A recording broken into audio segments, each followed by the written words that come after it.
Tonight on NewsLink Indiana, a campus-wide game causes campus-wide panic. Tonight we'll tell you how an annual event at Ball State caused police action. And terror in Parliament. Find out why investigators are calling the shooting in London an act of terror. And we're cooler than we were yesterday, but I'll be talking a warm-up. All that and more coming up. NewsLink Indiana starts now. Live from the Ball State News Center, this is NewsLink Indiana in high definition.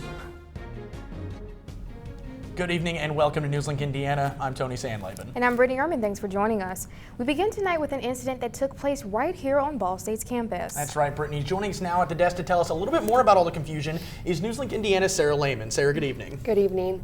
Today around 2 p.m., University sent out an alert instructing a shelter in place due to the possibility of an armed person. Within 20 minutes, Ball State University police located the individual and issued an all clear. Police have said the man with a gun turned out to be involved in the on-campus game Humans vs. Zombies. Because of the individual's gaming equipment like body armor and his toy gun, multiple calls were made to campus police. James Duckham, Ball State's Director of Public Safety, said Ball State police regularly practice emergency drills to endure quick response to maintain campus safety. After the incident, the Associate Vice President for Student Affairs and Enrollment Services and Director of House and Residence Life, Alan Hargrave, urged anyone participating in live-action games to be discreet about any items that may be perceived as weapons and be aware that these games can cause alarm and could also cause harm to participants or bystanders. Authorities focused on a man in the lobby of the David Letterman building. The man left with officers but was not handcuffed and did not appear to be arrested. University spokesperson Joan Todd said Urban Games League, which plays Humans vs. Zombies on campus, has agreed to suspend games for the rest of the academic year while they talk with UPD about other options. All right, thanks, Sarah. Exactly 1 year after the Brussels terror attack, there was fear and confusion in London today. The British Parliament was put under lockdown after an incident police are considering terror. CNN's Scott McLean reports. The MPS has responded to an incident in the area of Parliament Square, and the senior national coordinator has declared this a terrorist incident. The seat of British power quickly became the scene of chaos today after an incident police are treating as terrorism. We were just coming across the bridge and then we just heard a bang and then we just saw 3 people in the road. Witnesses describe a car barreling down the Westminster Bridge, hitting pedestrians. We saw the car ploughed into a lady. There was bodies, literally. Must have been about 10 bodies. 10, 12 bodies. Shot. The car then crashed into the gates of Parliament, which was packed with lawmakers. It was quickly put under lockdown after a police officer was stabbed outside. I saw a man force his way through a security gate. He went straight for a police officer, wrestled him to the ground. Then another police officer approached. The attacker got up and walked towards him with his arm outstretched, carrying a weapon. The attacker was shot by police, who believe the suspect acted alone. And whilst we currently believe there was only one attacker, I'm sure the public will understand us taking every precaution in locking down and searching the area as thoroughly and exhaustively as possible. At least 3 people are dead, as well as the assailant, and 20 are injured, according to police. Tourists were trapped on the London Eye as the scene unfolded. Part of London's underground was closed, and police closed off a large section of central London. I'm Scott McLean reporting. Of the 4 people who were killed, not including the attacker, the Metropolitan Police confirmed one of them was a police officer. And a Ball State project is making an international impact. That's right, Brittany. NewsLink's Emerson Lehman is live in the newsroom with more. Emerson? Thanks, Tony and Brittany. Having enough water you can drink ranks as one of the world's greatest crises. A team of Ball State graduate students were at the Vatican today and played an important role in its World Water Day activities. The students from Ball State's Center for Emerging Media Design and Development teamed up with scientists and journalists from the Circle of Blue and Project WET to develop the Blue Roots Project. 6 water themes are featured on the project's website, bluerootsproject.org, and readers are encouraged to respond to prompts on social media using the hashtag #MyWaterStory. The hope is this will stimulate global conversation about the value of water in our world. Professor Jennifer Poliulonis, co-director of the Emerging Media Center, told NewsLink in an email that the power of social media can be harnessed in innovative ways to create global conversations around big problems that we, everyone, must begin to have. Along with today's World Water Day activities, the project was also highlighted by Circle of Blue Director Carl Ganter this past January during the World Economic Forum annual meeting in Davos, Switzerland. Live in the newsroom, Emerson Lehman, NewsLink, Indiana. Held a private session regarding conflicts of interest this afternoon. NewsLink Indiana's Ben Safarbi covered the seminar. This afternoon, Callie McBride, Research Integrity and Export Control Officer for the university, spoke behind closed doors to faculty members on conflicts of interest and commitment.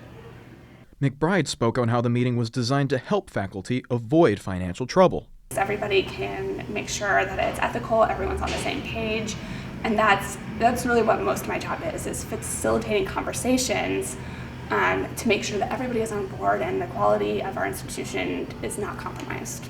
A disclosure policy to avoid conflicts of interest by faculty and students is also in place. And that's why if you're a GA and you are asked to fill out a conflict of interest form, that's why. Because we have to make sure that you're not being funded by your funder in some other way. McBride emphasized the simplicity of avoiding problems. Most of these conflicts absolutely can be managed. Occasionally you might have to divest stock or something like that, but that's rare, and I haven't seen that really on Ball State's campus. In Muncie, Ben Safarbi, NewsLink, Indiana. McBride added that she is more than willing to go into greater detail toward conflicts of interest to students in any setting.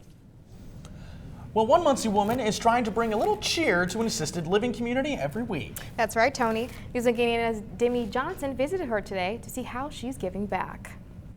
I like that. That's funny. Different sets of hands coming together to make things more beautiful. I am not a nail painting type of person, but I tried. Yeah. Mitzi volunteers her time at Elmcroft Senior Living, where she paints residents' nails once a week. I think that so many people have the wrong impression of older people, that they don't care, they don't need pampering, and that's not true.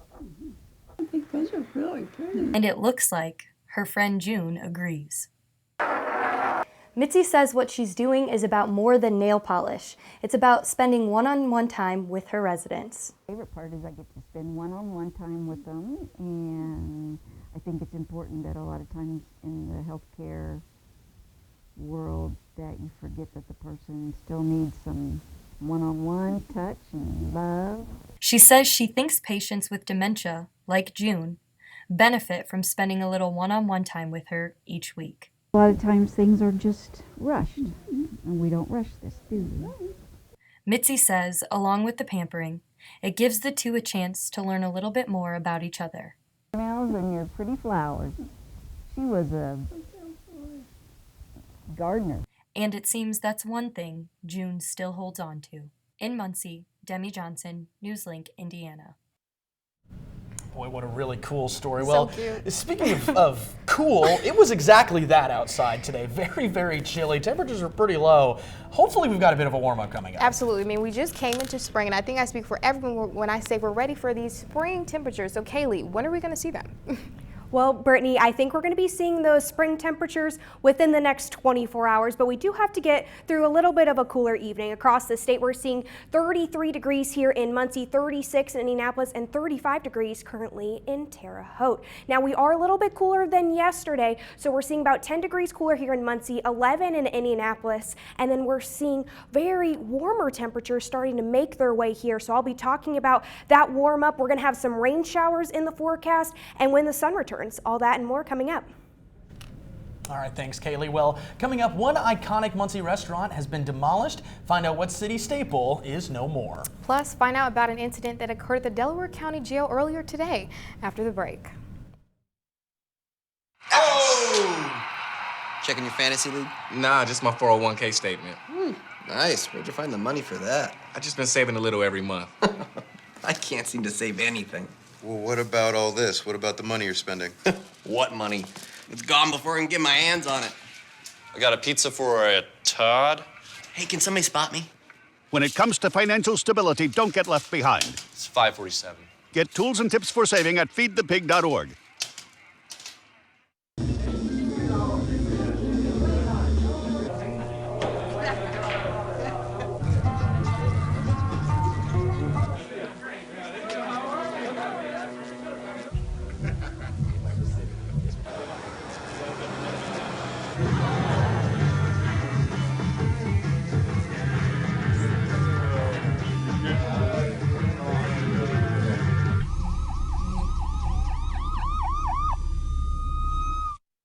So I've come up with the family emergency plan. Great. What is it? It's difficult to talk about, so I'm not telling you. How will we know what to do? You won't. I'm so glad I won't have to remember anything. And me too. Thanks for this, sweetie. Talk to your kids about who to call, where to meet, what to pack.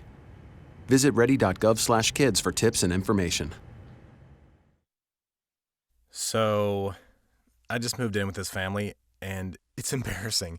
The little one, he likes to go outside and crawl around in the giant litter box. I don't know what he's doing. I mean, I was born and I knew how to use the litter box. Look at that. That's disgusting. Oh, poop already. You're making me nervous. Oh, okay, I can't look at this anymore. I really hope he grows out of this, for his sake. Welcome back to NewsLink Indiana. A man charged with killing his mother died in his cell at the Delaware County Jail this morning. 42-year-old Richard Milton Franks was scheduled to stand trial July 17th after his arrest last June. Delaware County Sheriff Ray Dudley said an investigation by both his department and the county coroner's office is ongoing. According to investigators, Franks did not appear to be the victim of a homicide or suicide. An autopsy was scheduled for today at Ball Memorial Hospital, though the toxicology results may take several weeks to process.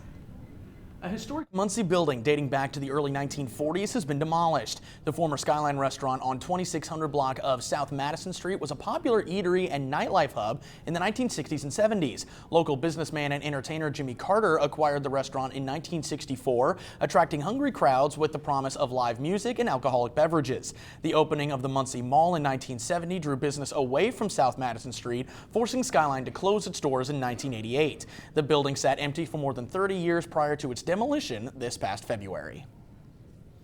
And it is spring break for the Muncie Community Schools, but luckily they've got some new things coming up. Absolutely, and some families are spending it at Minnetrista. NewsLink Indiana reporter Brittany Carlin has the story.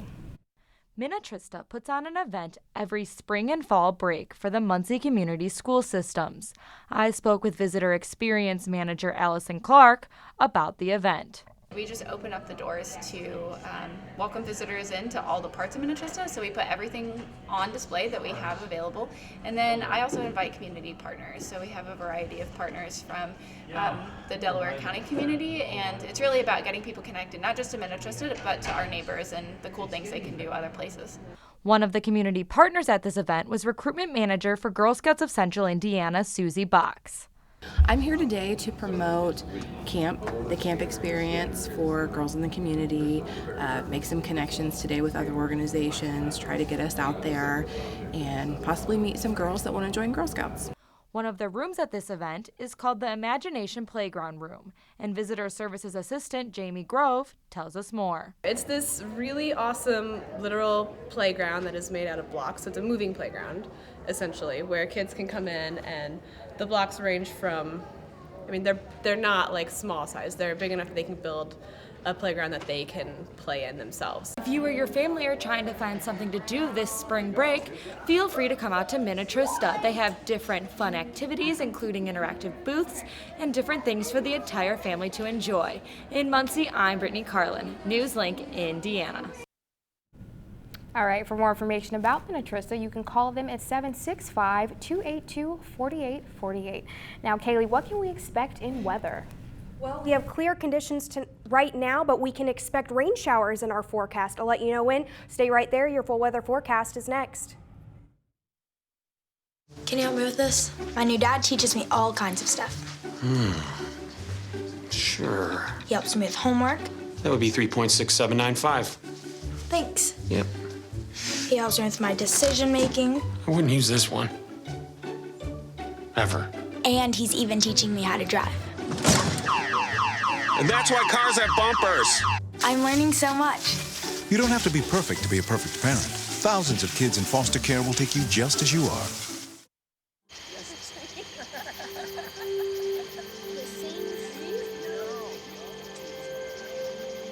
Psst, they're coming. Places, everybody. Light check. 1, 2, 1, 2. Everything looks good on our end. And lights. Come alive with the forest. Visit discovertheforest.org to find a forest near you.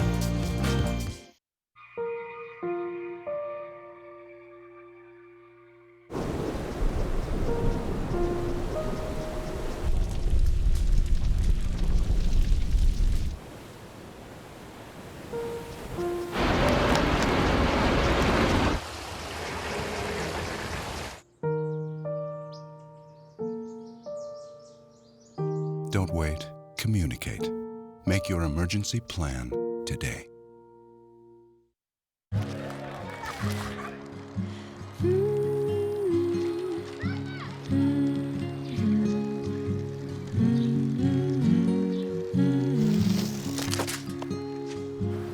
Of all the things you've done with your bike, donating it to Goodwill may be the most incredible of all. Your donations help fund job placement and training for people in your community, which means your stuff can be more powerful than you think. Goodwill. Donate stuff, create jobs. All right, welcome back to NewsLink Indiana. So Kaylee, I think I speak for everyone when I say we're ready for this warm weather. What about you, Tony? I seriously hope we're getting a warm up here soon. Yes, we have to get through tonight with the cooler temperatures, but we are going to be getting that warm up. Those spring-like temperatures you guys are all wanting will be here in this 7-day forecast. But for right now, again, that cool evening in store. We're going to look here right now on satellite and radar, seeing a few clouds over here in Illinois, but right here in Muncie, still pretty clear for right now. This is our live look here at the Bell Tower on McKinley Avenue, seeing pretty clear skies out there as people are driving through campus across the state. Current temperature is 33 here in Muncie, 31 in Kokomo, 35 in Terre Haute, and 37. You guys are checking in at 37 degrees. 24 hours ago, we were 10 degrees warmer than we are now, 11 in Indianapolis, 13 in Terre Haute and Bloomington. But you can see this line here. This is going to be that warmer air that's going to start to be moving in our area within the next 24 hours or so. Now tonight, expect a chilly temperature, 26 degrees with mostly clear skies. Wind staying pretty light, so it still could feel like in the 20s. So you're going to need that winter coat still for tonight. But for tomorrow, we are on the warm-up trend, a high of 52 degrees, partly cloudy skies, southeast winds with from 5 to 10 miles per hour, and you notice that wind shift there from the south, bringing that warmer air into the forecast. Wind gusts, though, are going to be an issue. This is Thursday at 11 p.m. We see 25 mile per hour wind gusts here in Muncie, starting to get near 30 in Lebanon and Kokomo. As we move forward a few hours, we see here Friday at 5 a.m. near 40 mile per hour winds, 36 in Winchester and Muncie and Anderson. Jumping ahead another few hours, they start to get much higher, and we're going to be continuing to see those wind gusts get higher throughout the rest of Friday as well. Precision cast not showing much. We're seeing maybe a few clouds and maybe a few sprinkles Thursday evening, and those will move out by Friday morning. So we'll set up for a good start to your weekend, and we will see another set of clouds start to move through here Friday p.m. where we'll see these rain showers out in Missouri and Iowa, but those will not be reaching our area, at least for now. Again, here sitting at 4 a.m. Most of those staying in Illinois. We won't be seeing a lot of those here. Temperature forecast, we're going to be on the rise with temperatures as we look there. And then our 7-day forecast, we're going to be seeing warmer temperatures. We're going to be almost in the 60s every day except Thursday. So we're seeing rainy conditions move back into the forecast for Sunday with a 70% chance there. Those will continue Monday morning with a 20% chance. But guys, we're staying in the 60s. Spring started on Monday, so we're definitely going to be back into the spring-like temperatures. Well, very excited to see that 70 degree coming up there on Friday. Thank you very much, Kaylee. Josh, what do we have coming up in sports? All right, well, Ball State sports are going to shine bright like a diamond tonight. We have highlights from both the baseball team and the softball team. Because they're on baseball and softball diamonds, all right. Exactly. Baseball hosted the Purdue Boilermakers earlier today, and the softball team took on the Butler Bulldogs. We'll have highlights from both those games when we come back. Here's to the things that can keep us safe. Those we use all the time with hardly a thought. Those that are silently standing by to save our lives. And now, those that we carry with us everywhere we go. Many mobile devices will now bring you wireless emergency alerts, real-time information directly from local sources you know and trust. With the unique sound and vibration, you'll be in the know wherever you are.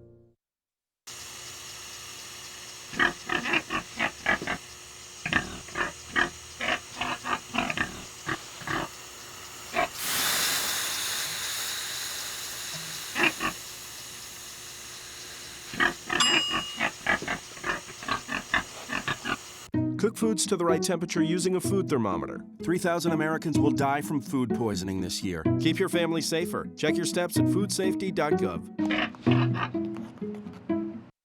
So, I got this new family, and I don't know what it is about this one, but she can't seem to put down that toy all day long.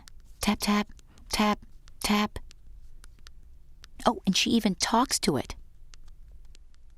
She talks to that more than she talks to him. What's up, bro? Nice shirt. Who's she talking to? Her mom? She talks to her mom a lot. You wanted to be a teacher when you were little, but things changed. Teaching didn't seem that cool anymore, so you decided to become something else. But what would your 12-year-old self say? Amazing things are happening in teaching, so it's time to put it back on your list. Don't try to convince yourself otherwise. You had it right the first time.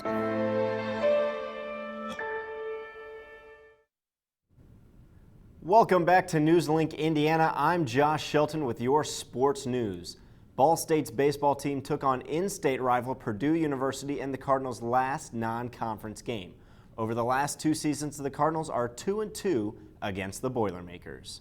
We pick things up in the top of the 3rd inning, game all tied, and that is Skylar Hunter. He clears the bases with a 3 RBI double. Purdue leads 6-3. The Boilermakers later would blow it open in the 4th inning.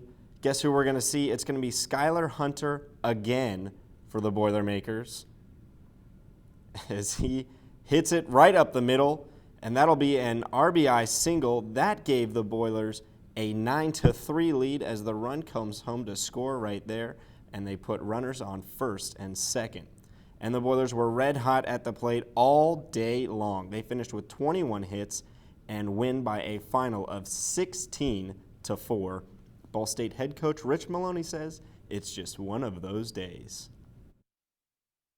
They played well, and we really didn't play well in the course of this long season. You're going to have some games like this, hopefully not too many. It was just one of those games. That's what I told the boys. You got to put it away. If you look at the Cubs, when they played a 162-game regular season, they probably have about 10 of these games, truthfully, even the Cubs who won the World Series. So this was obviously not what we had hoped for, but it is part of the journey during the long season. And on the other diamond, the Cardinals softball home opener featured the Butler Bulldogs. Ball State had faced Butler earlier in the year during the SIUE tournament where they won 7-1.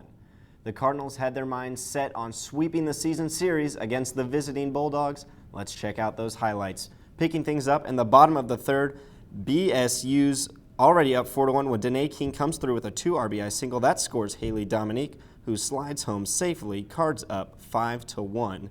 Later on in the 4th, it's still 5-1 when Madison Lee steps to the plate, and see you later. That ball's gone. A 3-run shot puts the Cardinals up 8-1. Lee finished 2 for 3 at the plate with 5 RBIs. The Cardinals would go on to win their home opener 10-2. They've now won 6 of their last 7 as they head into conference play. I think it was good that we're getting a win out in the cold, so, because this is what MAC is. It's always this type of temperature, so it's a good start for us. So I think it helped today playing in weather that we'll actually be seeing later on in the MAC. The bats were hot today. That's always a good thing. But we defended like a bunch of hitters. The girls had a good giggle about that, but it's really not that funny. So moving into the weekend, I don't know if it was nerves. It's always a little bit different. Being on the road for almost 6 weeks and then getting to come home. There's excitement, a little jitters and things like that. So hopefully they worked them out. They're ready to go for conference this weekend. Tough day for the baseball squad, but the softball team got the win, which is a plus as they head into MAC play. So looking forward to see what the softball and baseball team can do. Absolutely. Well, we're good to see that win for the softball team, and hopefully the baseball team will come around. Hopefully. All right. Thanks, Josh. Well, definitely. Thank you very much, Josh. And, YouTube and prom, it all adds up to some entertaining news. That's exactly what we've got for you. Entertainment news is next. Hey, did you know 2.4 million loving cats and dogs in shelters and rescues need our help to find a home? Let's go to theshelterpetproject.org and meet if you are in a shelter near you. Harlow, oh, she's one great listener and loves to hear all your stories. My kind of cat. Cerulo, is a sweet, goofy boy who's eager to please. Sounds just like another dog I know. So go to the shelterpetproject.org, search your local shelters and rescues, and go for a cuddle with your next best friend. Adopt. Sure, I look cute now, but when my owner lost his job, it was rough. I was living on the street, and one night, me and this Cocker Spaniel got into it so bad, I wound up looking like an ice cream cone. I cried a little bit, but thankfully I got rescued, so I'm running, I'm jumping, all back to my old self. And I'm ready to give unconditional love, even if you put a lampshade on my head.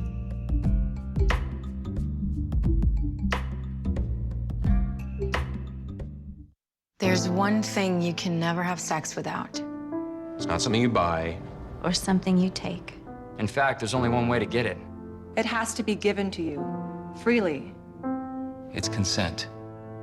Because sex without it isn't sex. It's rape. Consent. If you don't get it, you don't get it. It's on us to stop sexual assault. Learn how and take the pledge at itsonus.org.